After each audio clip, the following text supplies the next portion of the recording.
Hi beautiful friends, it's your sister Eleni.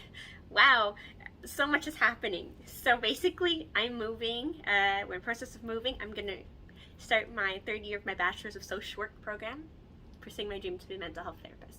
So I apologize if the videos come maybe once a month or every 2 months. For now, you can click subscribe, click the bell to be notified of future encouraging videos, mental wellness videos, and check out my blog, Eleni Weeb Motivation and Mental Health, where I post weekly encouragement to keep going and not give up. If you have any mental health tips, leave a comment below, something that's helped you. Any prayer requests, video suggestions, leave a comment below. Let's get started. So, these are 10 mental health tips that have helped me, and I hope they can help you as well. 1. Don't compare yourself, sweetheart. God gave you your own beautiful, unique life. Just compare yourself to the person you were yesterday, to your growth. Because your life is enough and unique. Like, for instance, my position right now is I'm the only person who's like married in my close friend group, and sometimes I'm wondering, should I have a kid or not? Well, the thing is, everyone feels this way at some point. We need to enjoy right now instead of perhaps, should I be doing this? Am I doing the wrong thing? Am I missing out? Everyone feels this way, whether you're single and you're like, maybe I should be married, or newlyweds, oh, maybe I should have a kid. You know, the grass is always greener. Instead, focus on your blessings. It's like, I try to recognize and remember my blessings and to own it, my unique life. That way I'm not feeling I'm missing out. I'm pursuing my dream to be a mental health therapist. I'm working hard. I mentor people to not give up. I have a loving husband and my beautiful dog, fur baby, Sunny. I feel like I lack nothing. And you don't. Enjoy right now. The grass is always greener. We all think sometimes we need to be doing something else instead of enjoying where we are. Enjoy where you are. You might not need it. God's timing is enough. Trust Him. God knows best. You might not need right now what you think you might need. Or perhaps God is preparing you to have this in the future. Enjoy where you are. 2. Your worth is not in always fixing people, being there for everyone, making everyone happy, being perfect, always being productive, or always fixing the situation or helping people. This is for me. You have worth just by being you. You make a difference. There's a life-changing video by Michael Bungay Stanier called How to Tame Your Fix-It Monster. Highly recommend this video. Our teachers in school have showed us this video. It's great. You can't be everything to everyone. That's a song by the Bahamas. You can't be everything to everyone, but at the end of the day, just be there as best as you can for people, right? And then have some boundaries, have some space from the situation so you don't have compassion fatigue. Give it to God now. Give the situation, the person, over to the Lord, and do what you can to do self-care activities to recharge. Because we can't pour out from an empty cup. You need to recharge too. 3, keep it simple. Keep life simple. Sometimes we overcomplicate the littlest things and think we need to know everything before doing something. Sometimes just gotta go for it. It's good to analyze, be logical, be pragmatic, weigh pros and cons. I try to do that a little bit, but also be like, you know what? I'm just gonna do something, even when I don't feel perfect. Good enough is good enough. You do your best. That's enough. For instance, I have social anxiety, but I need to walk every day because walking and exercise, being outdoors, helps your mental wellness. So even though I'm super anxious, I don't want to see anyone, I try to force myself to walk every day. Invest in my mental well-being. And yeah, so that's that. Try to make time for those things. Even you don't have to wait until everything's perfect. For instance, I'm moving. I'm gonna make this video right now. All right. Yeah.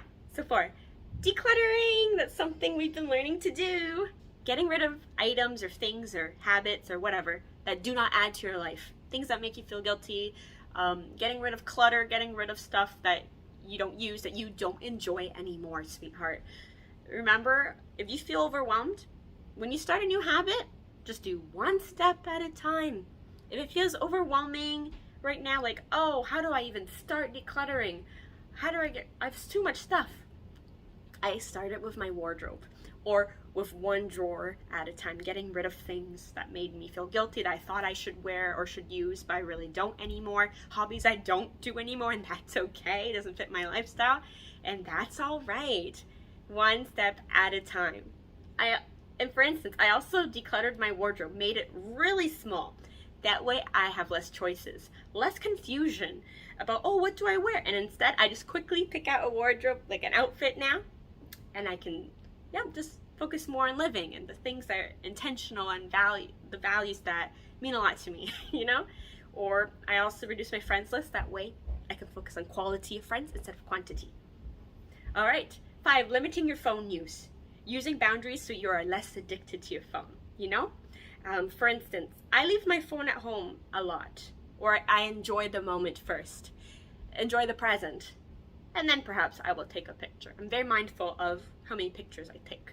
Less is more. Not everything needs to be shared on social media or have other people's approval too. I like to keep my life private more nowadays. I try to go on my phone 1 hour or less. There's a great app called Stay Free.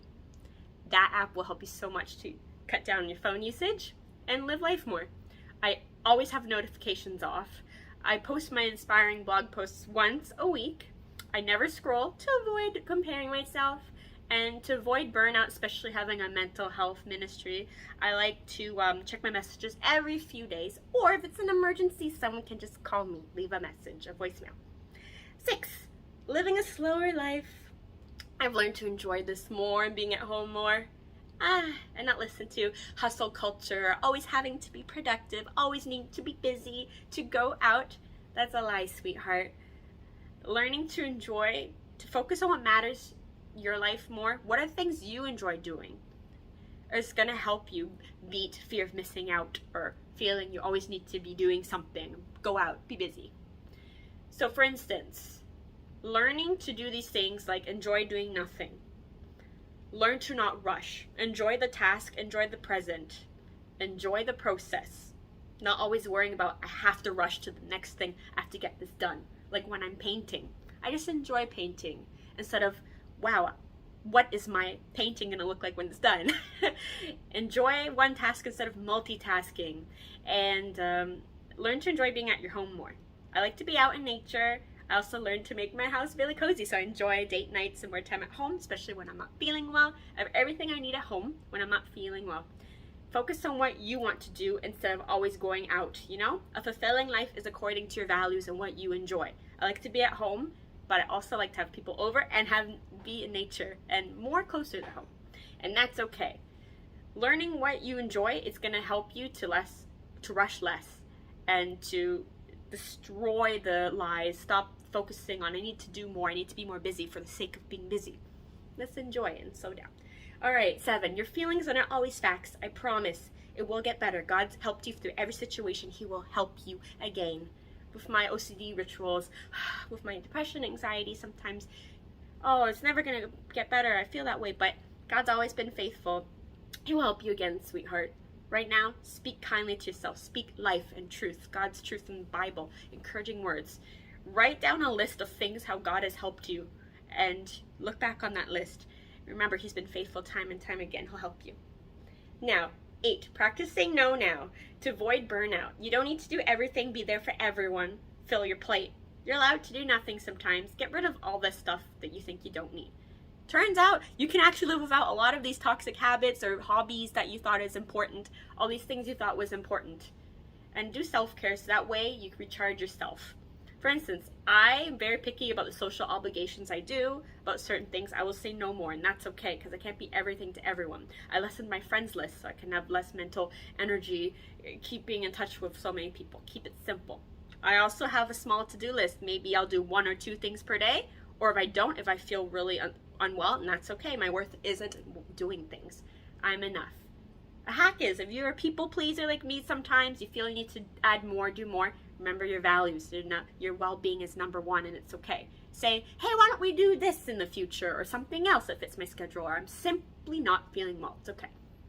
Lastly, retrain yourself to focus on the present instead of worrying about stuff from the future. Use grounding exercises. Like, all right, what color, like what blue things can I see in this room? Or deep breathing is going to help you pull yourself here in the now. And 10, stop caring what people think. Just be you. I'm apologetically me, bright, happy. I love people. I'm passionate. I have God's approval. People understand you or judge you. It's okay. You can be inspiration for them. Or you know what? At the end, God's approval matters. I hope this could help someone. You're so loved.